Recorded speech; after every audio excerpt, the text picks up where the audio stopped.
دوسری جگہ قرآن کریم میں فرمایا ان الصلاۃ تنہا عن الفحشاء والمنکر ولذکر اللہ اکبر، کہ نماز انسان کو روکتی ہے بے حیائی کے کاموں سے اور منکر برے کاموں سے، برائی سے انسان کو روکتی ہے۔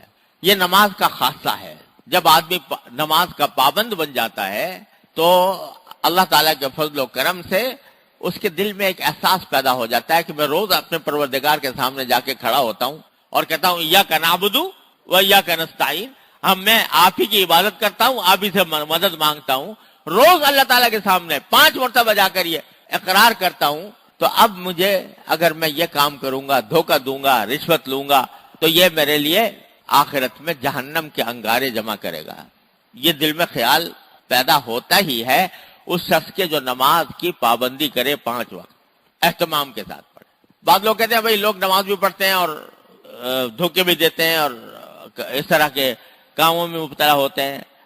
ٹھیک ہے، بعض لوگ ایسے ہوتے ہوں گے، لیکن اگر بحیثیت مجموعی دیکھا جائے نماز پڑھنے والے اور بے نمازی، تو بے نمازیوں میں یہ چیزیں زیادہ پائی جائیں گی بنسبت نماز پڑھنے والوں کے۔ اور نماز جو روکتی ہے وہ در حقیقت اس وقت جب آدمی نماز کو نماز کی طرح پڑھے، آدمی 5 وقتہ نماز کی جماعت کے ساتھ اہتمام کرے، خشوع کے ساتھ اللہ تعالیٰ کی طرف رجوع کر کے نماز پڑھے، تو پھر اس کے دل میں یہ احساس خود بخود جاگزین ہوتا ہے اور اللہ تعالیٰ کے فضل و کرم سے اس کو برائیوں سے روکتا ہے۔ تو 2 طریقے یہ بتایا اللہ تعالیٰ نے، اللہ تعالیٰ کا ذکر زبان سے ہو یا دل سے ہو، اور نماز کی پابندی، یہ 2 کام کرو گے تو انشاءاللہ تزکیہ جو کہا تھا پاکیزگی حاصل کرنا، وہ انشاءاللہ تمہارے لیے آسان ہو جائے گا۔ 2 طریقے بتائے اور ایک رکاوٹ کا ذکر کیا کہ اس پاکیزگی حاصل کرنے میں ایک چیز جو رکاوٹ بنتی ہے وہ کیا ہے؟ باری تعالیٰ فرماتے ہیں بل تؤثرون الحیات الدنیا، رکاوٹ یہ ہے کہ تم دنیاوی زندگی کو ترجیح دیتے ہو آخرت کے اوپر۔ ہر وقت دماغ میں دنیاوی زندگی کو بہتر بنانے کا خیال ہے، زیادہ سے زیادہ مجھے پیسے مل جائے، زیادہ سے زیادہ دولت جمع ہو جائے، زیادہ سے زیادہ مزہ آ جائے، زیادہ سے زیادہ میری شہرت ہو جائے، زیادہ سے زیادہ بڑے سے بڑا میں منصب حاصل کر لوں۔ دل و دماغ پر ہر وقت تمہارے یہی خیالات مسلط ہیں اور دنیاوی زندگی کو ترجیح دیتے ہو۔ چلو اس وقت تو مزہ آ رہا ہے، اس وقت تو لذت آ رہی ہے، اس وقت تو دولت حاصل ہو رہی ہے، کل کو کیا ہوگا دیکھا جائے گا۔ یہ ایک دماغ پر یہ بات مسلط ہے کہ دنیاوی زندگی کو ترجیح دے رہے ہو ہر معاملے کے اندر۔ اس کا علاج یہ ہے کہ والآخرۃ خیر وابقیٰ، حالانکہ آخرت جو ہے وہ دنیا کے مقابلے میں کہیں زیادہ بہتر بھی ہے اور زیادہ پائیدار بھی ہے۔ اللہ تعالیٰ نے فرمایا کہ اس دنیاوی زندگی کو ترجیح دینے کا علاج یہ ہے کہ ذرا یہ سوچو کہ دنیا جو ہے نا، اس کے اندر کتنی ہی محنت کر لو، کتنی ہی کوشش کر لو، کتنا ہی دولت جمع کر لو، لیکن کبھی غم سے اور فکر سے چھٹکارا نہیں مل سکتا۔ کوئی انسان اس دنیا کے اندر ایسا پیدا نہیں ہوا، نہ ہوگا، کہ جسے صرف دنیا میں مزہ ہی مزہ آیا ہو اور جس نے خوشیاں ہی خوشیاں حاصل کی ہوں اور کبھی رنج سے غم سے سابقہ پیش نہ آیا ہو۔ ہے کوئی؟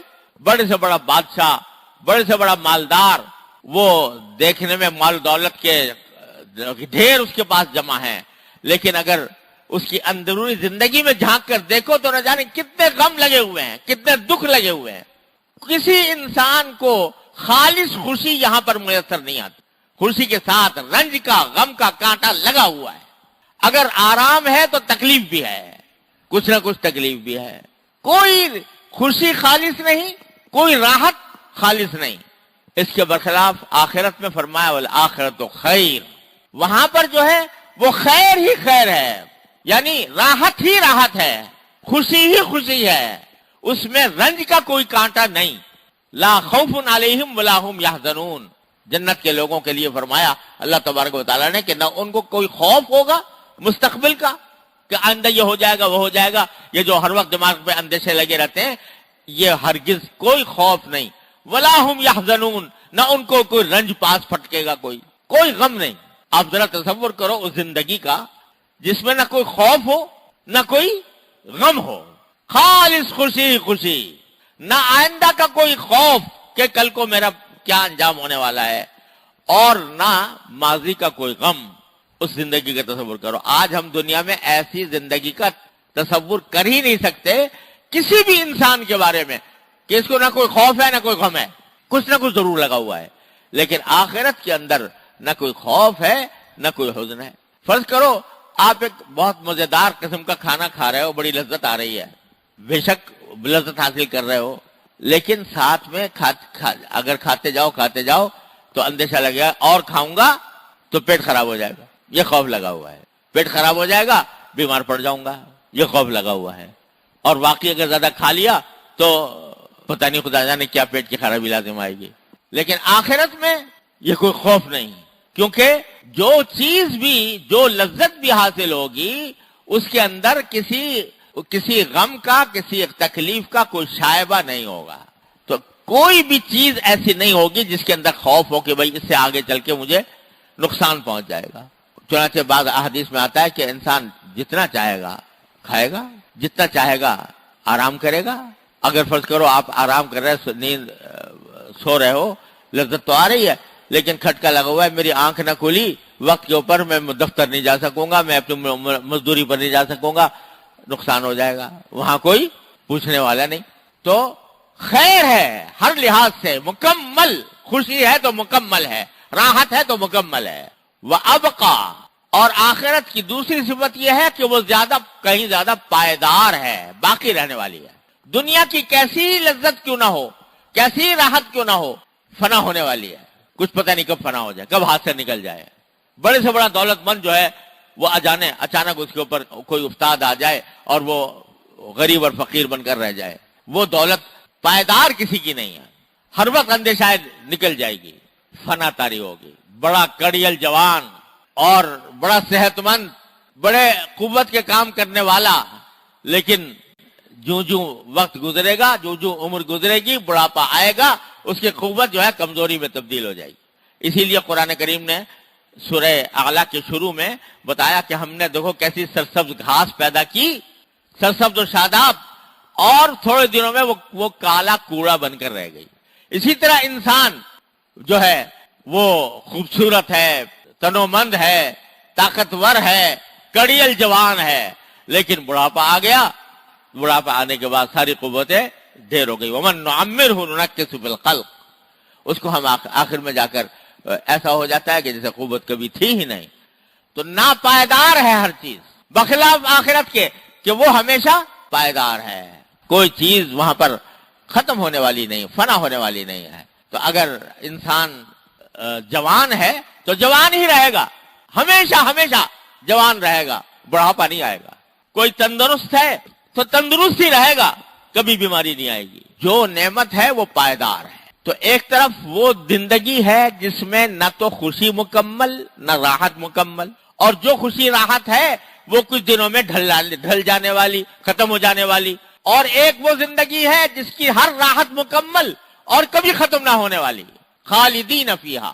تو عقل سے ایک عقل مند آدمی سوچے کہ ان دونوں میں سے اگر مجھے اختیار ملے تو کس کو اختیار کروں, کس کو ترجیح دوں. ظاہر ہے کہ آخرت کی زندگی کو ترجیح دینی چاہیے. تو اللہ تعالیٰ فرماتے ہیں اس بات کا مراقبہ کیا کرو, سوچا کرو کہ آخرت کی زندگی میں کیا نعمتیں ہیں اور کتنی پائیدار ہیں, کتنی عظیم ہیں دنیا کے مقابلے میں.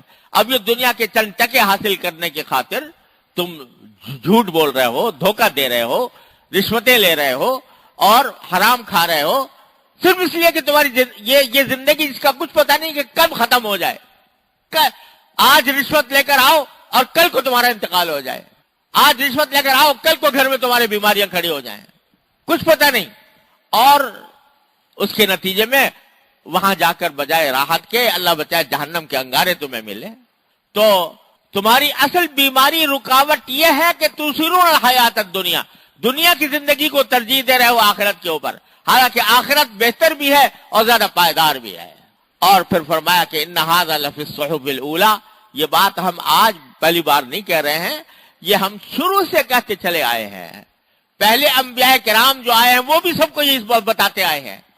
صحف ابراہیم و موسیٰ, ابراہیم علیہ السلام کے صحیفوں میں بھی, موسیٰ علیہ السلام کے صحیفوں میں بھی ہم نے یہ بات یاد دلائی تھی کہ پاک ہونے کا طریقہ یہ ہے کہ اللہ کو یاد رکھو اللہ تبارک و تعالیٰ کے احکام کی تعمیل کے اندر زندگی گزارو اور آخرت کو ترجیح دو دنیا کے اوپر.